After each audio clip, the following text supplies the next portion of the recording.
I now have the pleasure to introduce our panel. We've got a very powerful, powerhouse set of panelists talking about the transformation of manufacturing. There will be opportunity for some Q&A from you, so please text your messages to RAPID 2017. Help me welcome back to the stage our panel moderator, visiting research fellow at Autodesk, and principal and chairman of the board at Maya Design, Mickey McMantis. Mickey.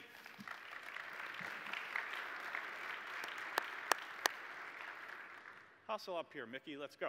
Back. I know. I got to run faster. Hi, everybody. So this afternoon, we wanted to talk. I mentioned a few things that might change in the future. And we wanted to talk a little bit about the transformation that might play out, how it might play out with manufacturing. So additive manufacturing today is a piece of the puzzle, but what is it really going to do to transform manufacturing? What is it going to do in the factory? What is it going to do for design, for how you market your product, how you get feedback on your product when that boundary shifts? And what is it going to do when traditional ways of manufacturing things shift as well? How much will we be doing stamping and injection molding and other forms of manufacturing, and what's the balance between those things? And so we thought it would be pretty exciting to get up a number of industry experts and just put the question to them, where do they see the transformation of manufacturing going? How do we actually think differently about the jobs that we're going to have as designers, manufacturers, engineers, everything in that space for manufacturing? And how is it going to change, and where is this going to be going? So we'd like to get them up on stage, and I want to remind you to go ahead and text your questions. I've got some magical app here that is going to show me what you come up with. And what we're going to do first is have everyone give a little bit of background on their perspective on the future and the transformations of manufacturing. And then we want to open it up to the audience as well so that we can get some questions from all of you. So I'm excited by this. I'm very nervous, and I'll tell you why I'm excited by this. I'm nervous that when any new technology comes along, we tend to use very sort of traditional ways of doing things. When Gutenberg came out with a printing press, he was interested in printing illuminated Bibles. And so for a long time, printing presses were used to continue to make illuminated Bibles. It took a long time to get out of that traditional thinking of, I can take that same thing and do it with a new technology, to actually get expressive, to get over the design fixation, and suddenly we're doing billboards and comic books, and we're printing on actual products and things like that. So how do we get past the traditional use of these new technologies and into an expressive use? How do we break the design fixation of more than 100 years of the current way that we manufacture and do things? And that's what we want to talk about. So I'd like to welcome all of our presenters up on stage, or panelists. So come on down. We've got some really interesting teammates here. Where are you at, guys? So Vijay from 3D Systems, come on up, and Greg from GE Aviation, and Fried from Materialize, and we're also going to have Steven from HP. So come on up, guys. See, they didn't even think about giving me a chair, because I actually work best if I'm standing, so this is a healthier thing. So transformations in manufacturing. What we'd love to do is just kind of have each of you introduce yourself, and then just talk about what you're really passionate or excited about in this sort of space of how manufacturing itself changes as we move towards additive. So maybe we'll start at this end here, and just tell us a little bit, just 5 minutes or so on kind of where you see the world going. Well, hello, everybody. Yes, I'm Fried van Kraan. I'm founder of Materialize, and actually, our take on 3D printing was really from our very beginning. Actually, with a capital of 150,000 euro, we bought a machine of 250,000 euro. So the only thing to survive was to do something useful with that machine. And that is determining everything that Materialize does. We try to look at applications of 3D printing.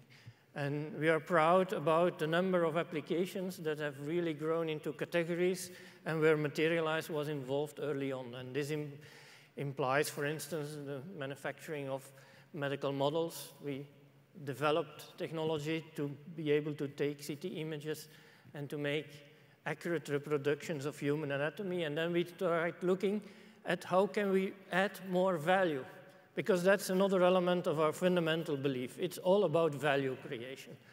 And yeah, I saw a lot of things about play and so on. That's maybe supporting a creative process. But in the end, all those creations will only work when we create, in the meantime, a lot of added value. So for us, it's all about meaningful applications that create added value.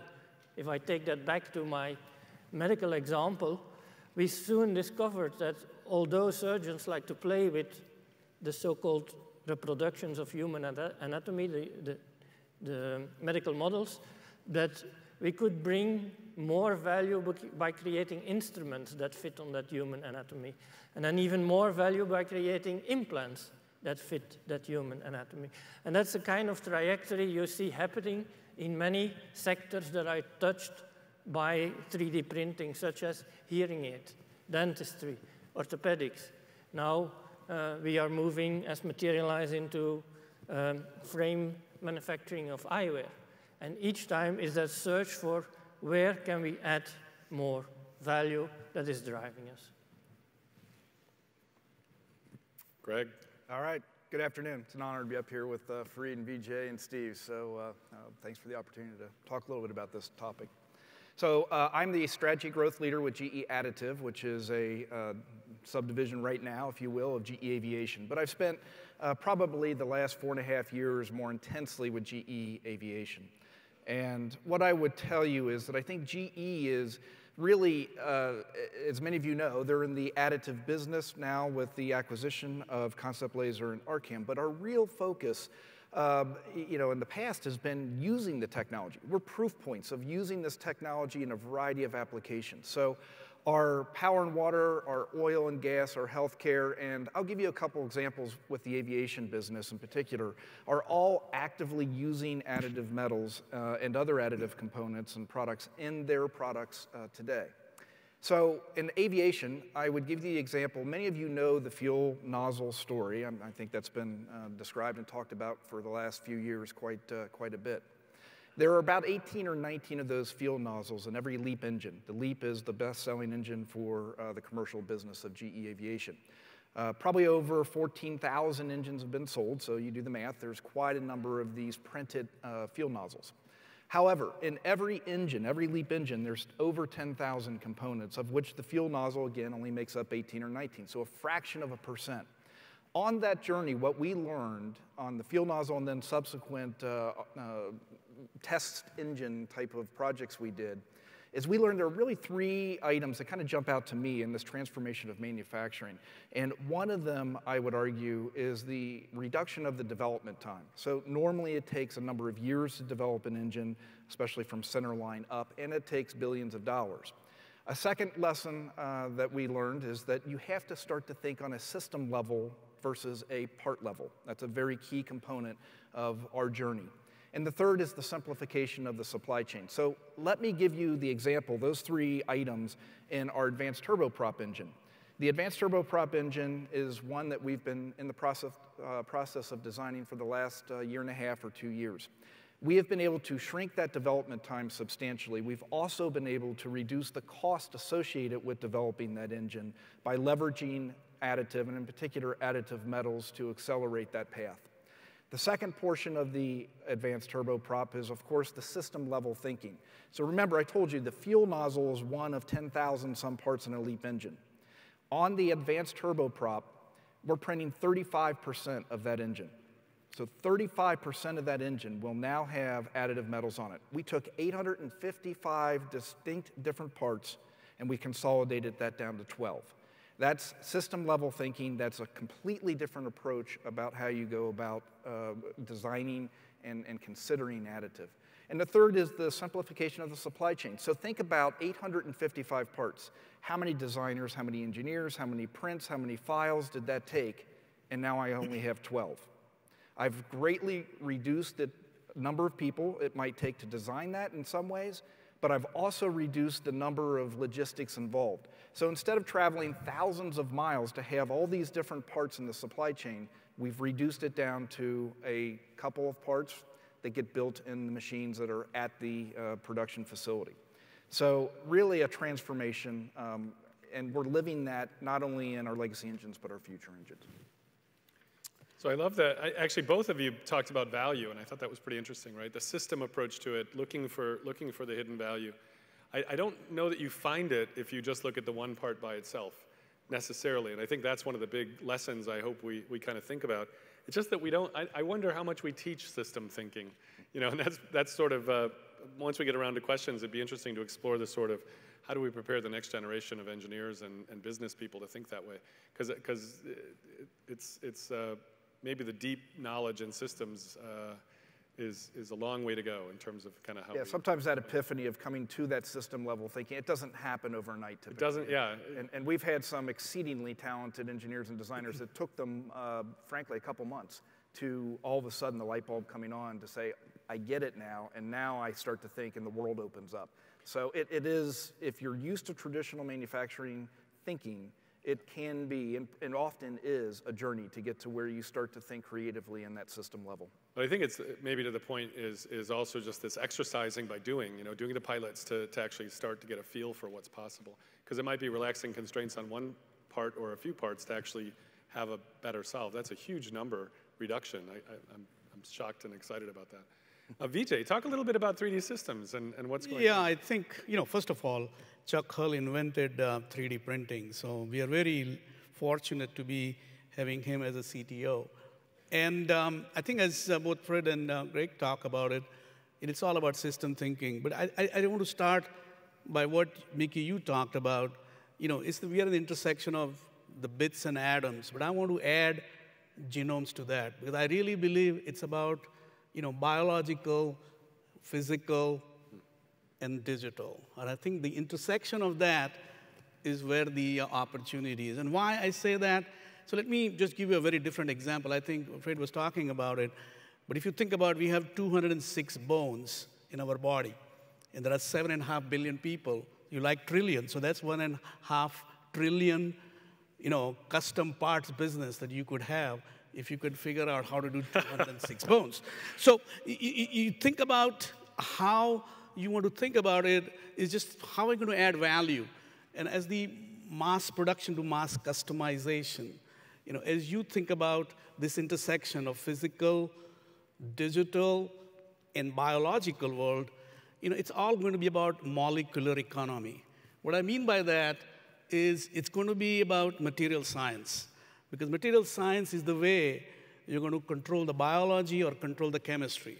And if you want to really be in production, where I really believe the opportunity is, you got to start with what are we trying to do with it, in the system thinking that you are talking about, how are you going to create a completely new thing? How are you going to create new shapes, new ways from the design point of view, so that you will be able to drive, you know, a completely new thing that you're not able to do that. So healthcare, why I get excited about healthcare? Let me just go specific. This is not like 10-year vision that I'm talking about. Let's start with simple stuff. Like, you know, and I have something in my thing here, dentures. You know, most of the dentures are done right now, you know, in a manual process. Very inaccurate, people go back and forth. And as I said, 32 teeth, 7 billion, you got the numbers, right? So if you can create with a digital workflow, with a material which you could put inside the mouth, and you have a denture, you're going to have incredible customer satisfaction, because this will fit all the way. This will be a tremendous opportunity. As I said, if you can do trillion parts, it's a big opportunity, but it starts with the material. You got to have a material which can work inside your mouth for many, many years in that kind of environment. So you have to really think about this opportunity is not about replacing, you know, molding machine or replacing an NC machine. This is about something, that's the intersection that I'm talking about, you know, in terms of physical, digital, and biological. Starts with the material. The second very important thing that you talked about is you need to really look at completely differently in terms of the supply chain. If you want to really do something where you could bring all that manufacturing in a custom way, that is going to be very different. It's not a mass production. You know, you need to really think about how we can make this into the production technology. So what does this mean? Productivity, the repeatability and durability of the part, and total cost of operations. See, what I worry about right now, the industry is just talking about, hey, how fast I am. Let's talk about how am I going to put that into the floor. Let's, just like design engineers, think about the manufacturing engineer and manufacturing manager. What kind of a floor space I need? What kind of number of operators I need? Then get to the cost. I think you talked about the cost. Cost is system thinking. So that you can take that cost out in terms of the designing, supply chain point of view, manufacturing it, and really bring the total cost of operation. That will bring one single figure of merit which can describe how this technology is and how you could make it into production. The other thing that we talk about is the workflow. You got to think about software. As you mentioned, Vicky, you got to think about that, how am I going to do this thing? The creativity aspect of it so that I can go from concept to production in a very easy-to-use fashion. Once you have that, well, you can go from concept to production in custom, complex, with a cost structure that there is no thinking. And in that intersection about digital, physical, and biological is the way this whole industry is going to be there. And I'm telling you, this is real now. This is not about 10 years from today. And I think what we need to do is focus on these things. I love it. So, okay, Vijay, name-checked me with trillions. I'm very excited by this. Just to give you a sense, a typical body has about 50 trillion cells. So right here on stage, we have like 450 trillion cells all working on it. So we're trying to bring you a good story. And I think what's interesting, though, in your comments, though, is that when you study nature and you look at biomimicry, not just for physical geometric systems, but for information systems, we find out most of the body is, your body is peer-to-peer. It's actually a lot of cells, like if you cut your leg, it mostly calls all its neighbors. And then they patch it up, because if it had to call the cloud, the big brain in the sky, you'd be dead by the time it fixed it. And so there are all these great patterns here that I think are exciting because they force you to think about systems. They don't, most of these systems don't come either from just the top down, a beautifully designed thing, or the bottom up. There's some meet in the middle kind of play that pushes around all the different pieces of the ecosystem. But I was thinking, you talked about the IoT, and then you talked about digital manufacturing, and you talk about the machine learning. Add biological system to that. I think that's what is going on. There is a real fluidity in terms of what's going on, and I think that's going to create a much bigger. Almost like we should think of it as the information carbon cycle, because it's going to be probably the carbon cycle too, this bio side. All right. So what's HP thinking about all this? Okay, last but not least. Okay, transformation of manufacturing. When we came, actually it was a year ago, we announced our product here at RAPID, and we really started with our vision, which is about transforming how the world designs and manufactures. So exactly this transformation. So our journey, quickly our journey and how we think about it. So we announced our product last year. As I mentioned, the last year we've been getting ready to scale. And so getting ready, as Todd mentioned, we've had a controlled launch of our product. And part of the thing we have seen is new technology, new the customers and ourselves, so we were very controlled in that. And we also built on probably what I thought last year was our most significant announcement, which wasn't the product, which wasn't the technology. It was the statement that we were going to be open, that if we're really going to transform the world, if we're going to go not from $1 billion, like a $4 or $5 billion industry, which it is today, but to go after that $12 trillion industry, you can't do it on your own. You have to leverage the world. And so we said, as a philosophy, we're going to be open. And one of the things we announced last year is we're going to have this open material platform that Todd just mentioned. So in the last year, we've been getting ready to scale. And we've been building on an open platform. We announced our application lab. We have our material partners coming in. The ones have been announced and others. Working on developing materials that they'll bring to market on our platform. So we just think it's so important to have a platform to go after that large market opportunity. So that's kind of it. So here we are today.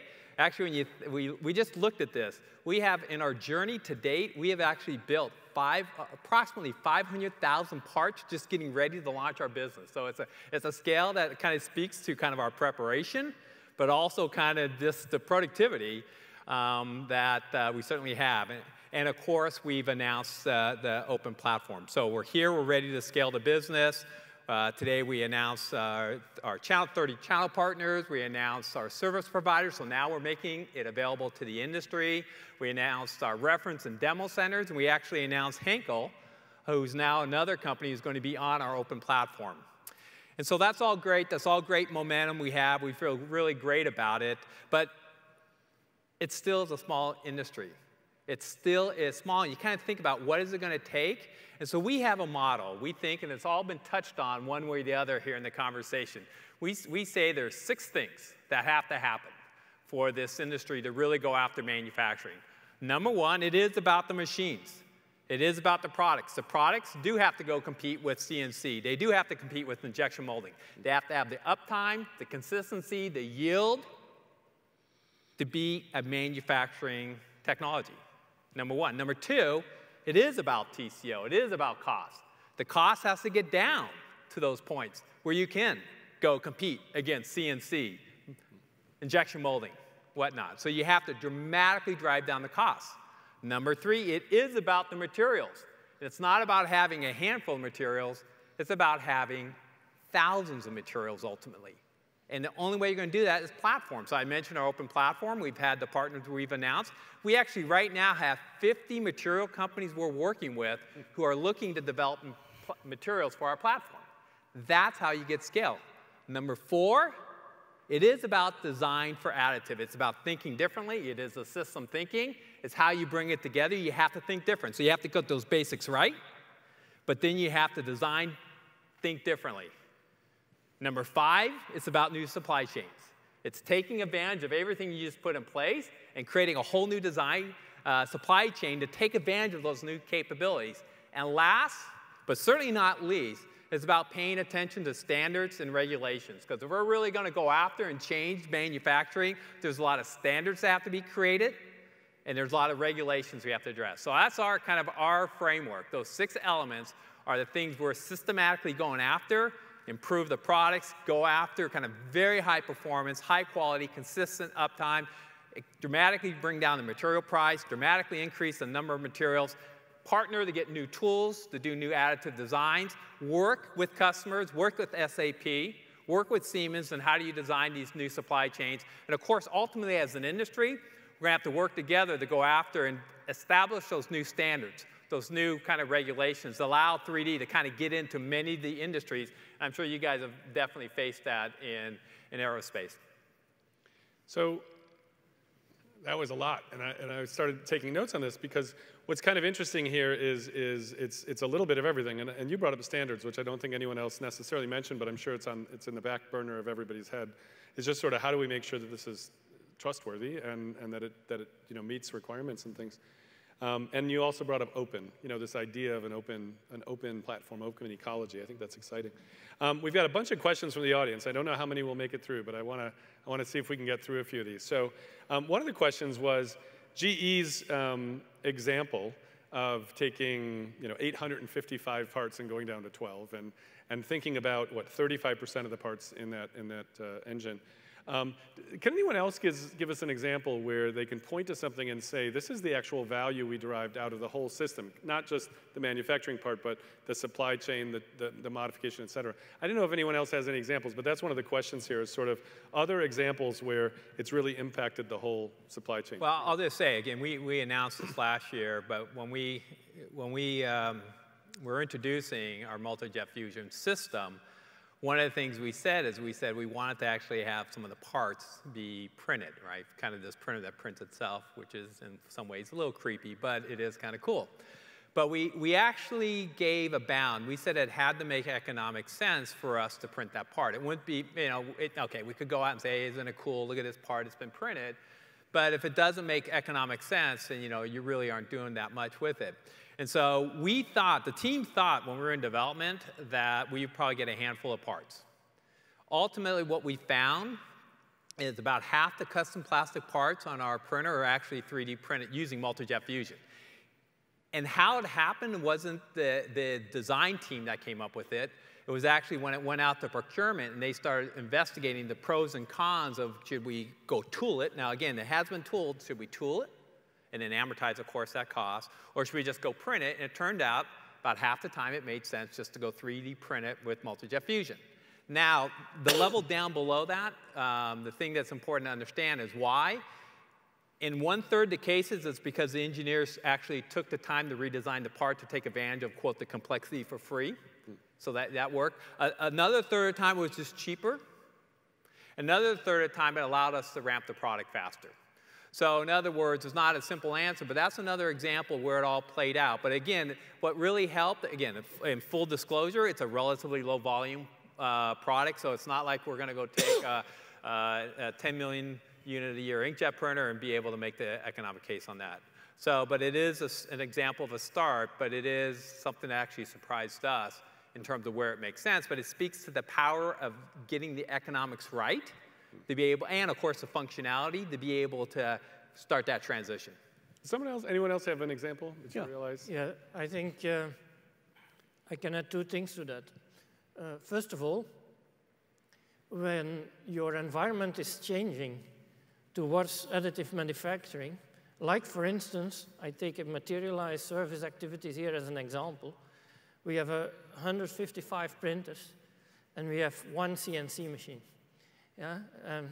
And actually, that makes that all our designers think in a different way, and that the economics are totally different for us than for a company that has 50 CNC machines and one 3D printer.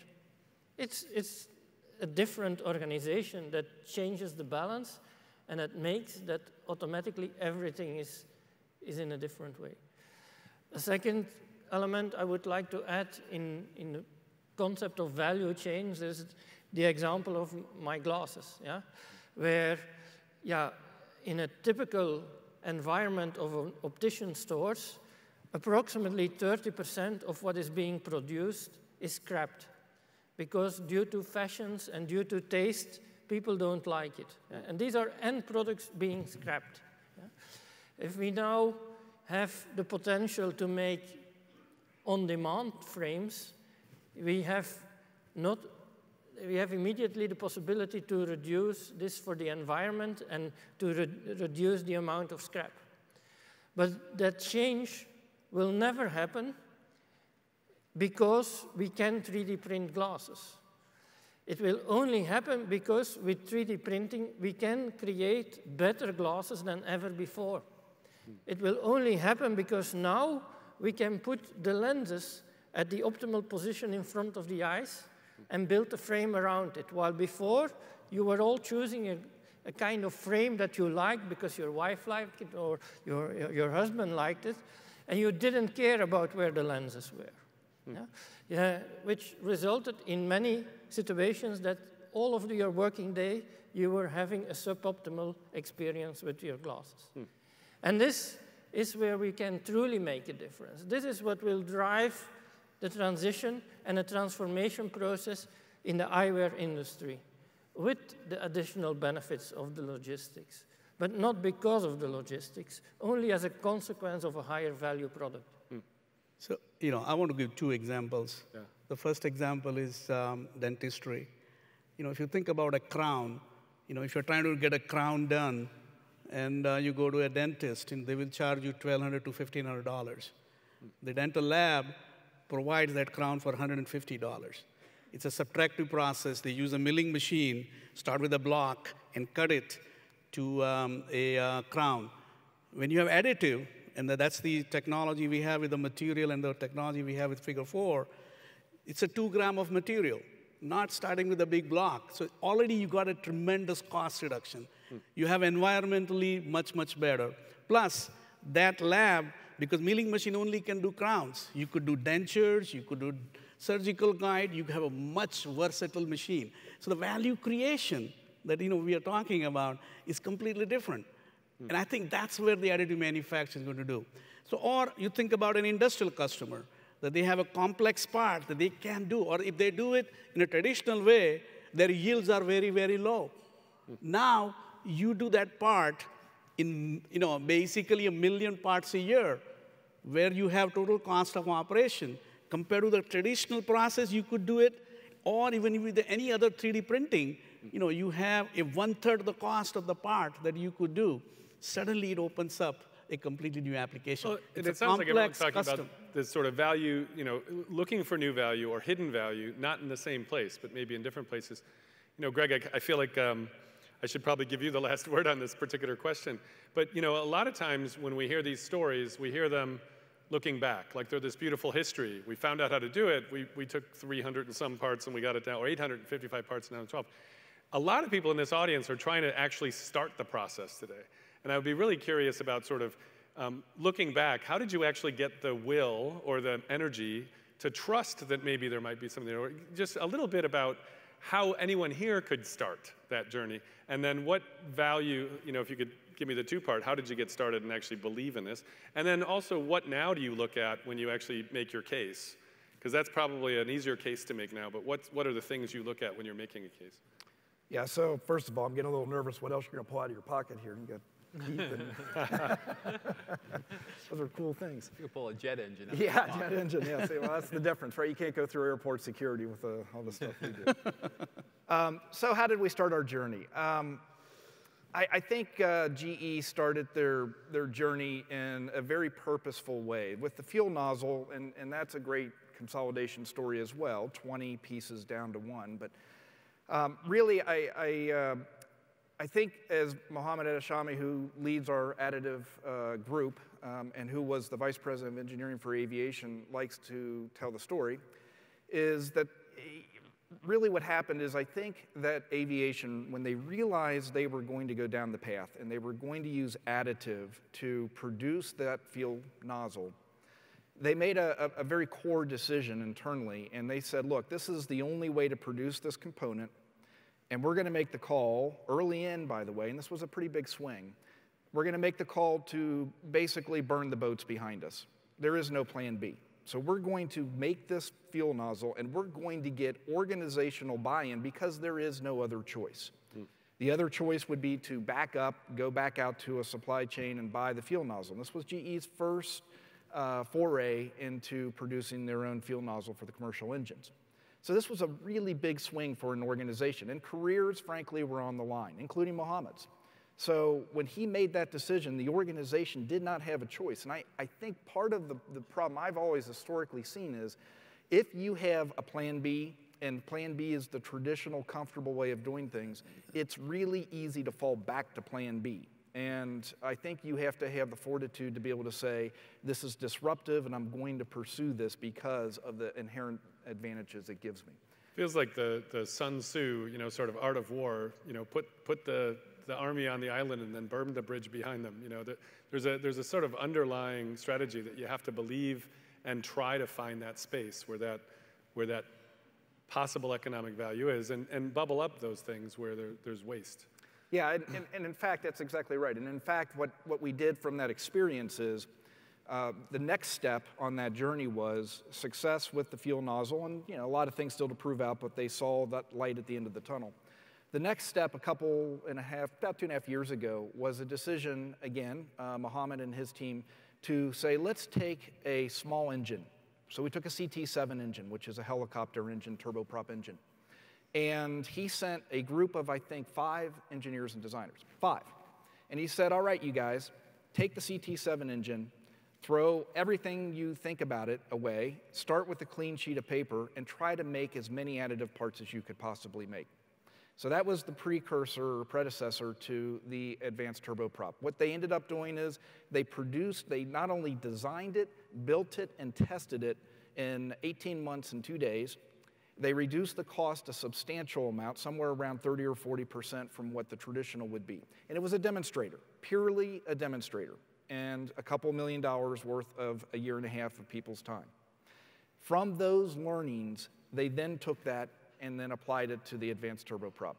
And on those 855, they took these 855 parts, what I didn't say before is one of those parts used to be 300 pieces down to one. You only get there if you've been on the journey up here and you continue it all the way through and you pull that thread through. And involved in that was engineering, sure, obviously. But there was also a big element of our supply chain involved. And the supply chain, the engineering teams have to work hand in hand to make this a practical reality.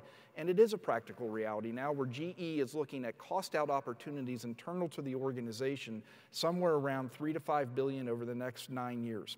And we're going to do that by virtue of leveraging this technology in order to find many other wins just like this one. So it takes a different way of approaching the problems, a different way of thinking.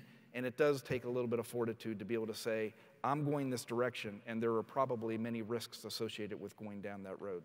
So we only have maybe about 5 more minutes, and a question that's coming up in various flavors is all around sort of how do we prepare the teammates, the employees, the different people that are on your teams, their partners, and others. How do we prepare the engineers, the designers, the business people, the supply chain people, everybody, to think about this differently?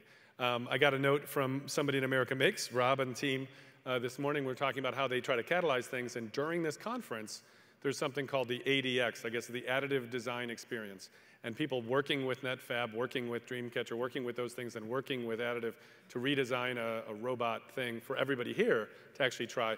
What are each of you thinking about in terms of ways to teach, grow your designers, engineers differently, the role that that learning is going to play?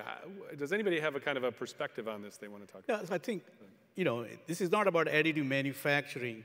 It has to start with the design, because the starting point is the design, because you're creating more shapes, more ways, and you got to have that kind of a freedom. Complexity is free. You need to really say, don't get limited by the design rules of a molding machine or an NC machine. If you have to start from the beginning, how would you think about it? And I think that's the first thing, is the freedom. So more of a mindset shift. Exactly. But I'm really interested. I mean, a number of these questions are around sort of the, okay, but what are we going to do? Not necessarily retraining, but growing our teammates. One suggestion was the piloting stuff, but what are some other things? Well, I actually think this is a great example where, as an industry, we ought to come together. Because I don't think this is a question for any one company, though I think it sounds like GE is doing a fantastic job. I know we have an HP on HP program ourselves. It's a slog. Okay, I'll give a kind of a bit of a cynical view. How many times are we going to hear about the GE LEAP nozzle?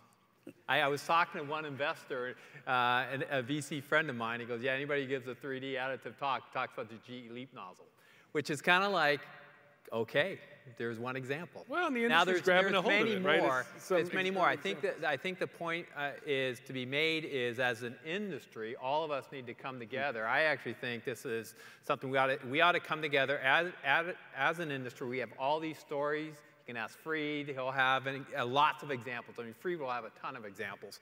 But how do we get that out there? Because it's seen as believing.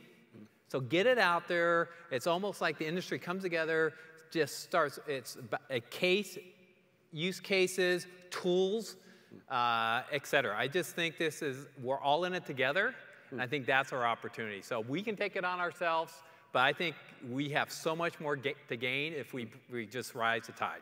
Well, I mean, I'm going to be a big advocate for this just because I think learning is going to turn out to be one of the interesting, exciting places for this. And as a designer who works with engineers, I'm constantly trying to understand how I could even think differently at a system level. It's not easy, to necessarily shed, as a product designer, all those years of kind of learning what I could pull off.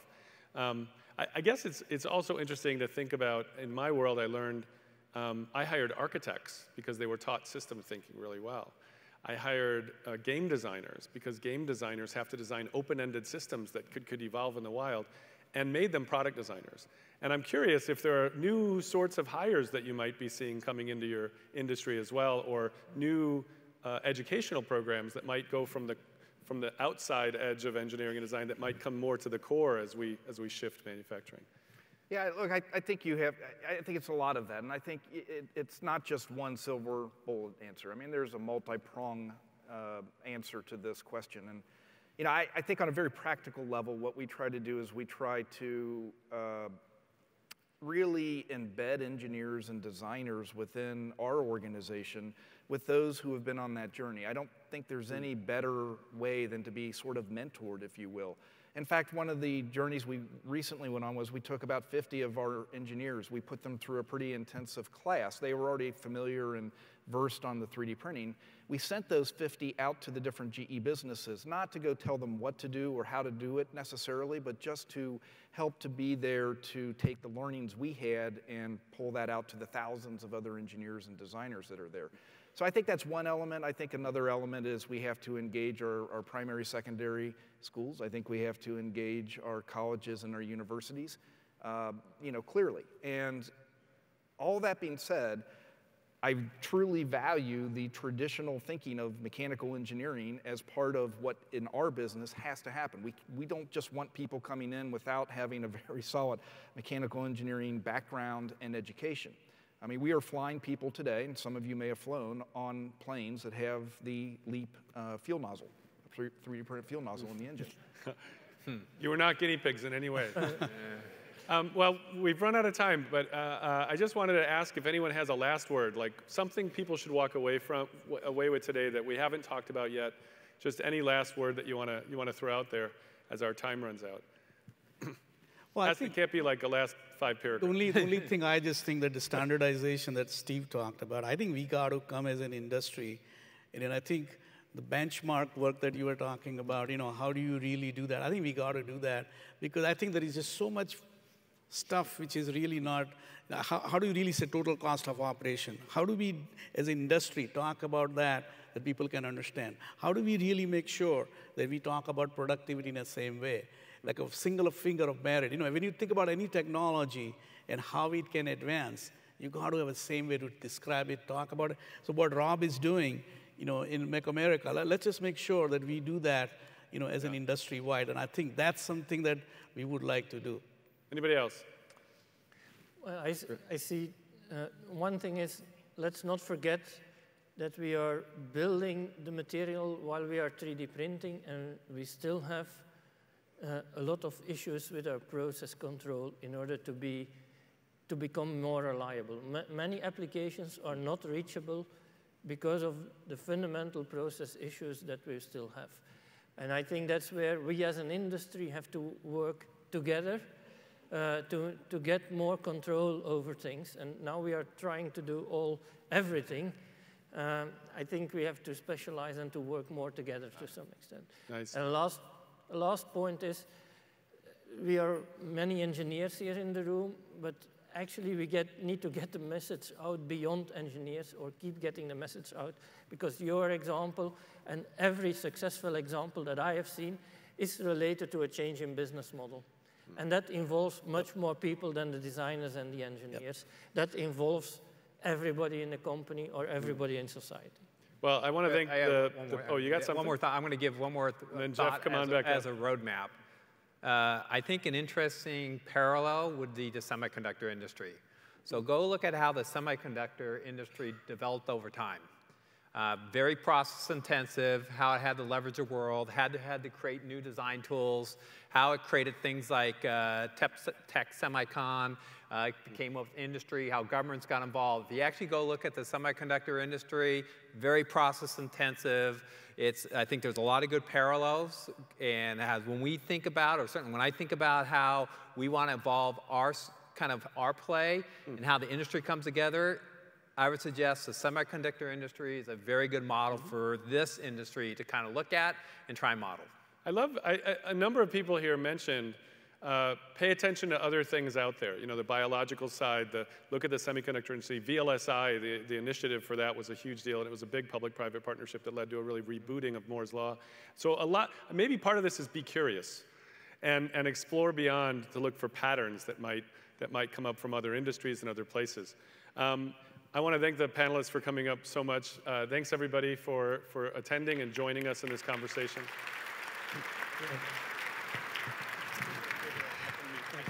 Yeah, and we've got some plaques for you guys, and then Jeff's going to take it away. All right. So thank you, Mickey, and thank you, panelists. Stay up for your plaque, and we'll get a photo. Just a couple of remarks. At SME, our vision is an inspired, educated, and prosperous manufacturing community. And that really represents exactly what is happening here with this panel of experts. Hand them out and then we'll get a and you know, being here in Pittsburgh with the confluence of the rivers, it's like poetic, because we're talking about whether you're a first-timer here or you're a veteran in additive manufacturing, that confluence of knowledge along with a desire for change and innovation, that's what it's all about. So thank you again to our panelists.